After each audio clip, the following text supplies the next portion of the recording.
Merrion in Dublin. This hotel is amazing. They upgraded us to a king suite and I can't wait to show you. So when you walk in, it is one big room. We have some closet space over here, mini bar, Nespresso machine, safe, tea kettle.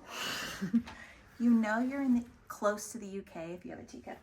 Okay, over here, umbrella, important, ironing board. Look at this whole living room set up with a fireplace. We flew in late. We're only gonna be here for a few hours, so now I'm kind of disappointed. I would love to show you the view. We're right here in the heart of Dublin, king size bed. I'm gonna end the tour with the bathroom, which feels a little bit silly, but the bathroom is really, really nice. So many things going on in here. You have a soaking tub, walk-in shower, toilet, bidet, little stool. I mean, I don't feel like I see stools very often. Anyways, let's end this tour in the bathroom. When you're ready to plan your next vacation, Vincent Vacations would love to help you. Check us out, vincentvacations.com.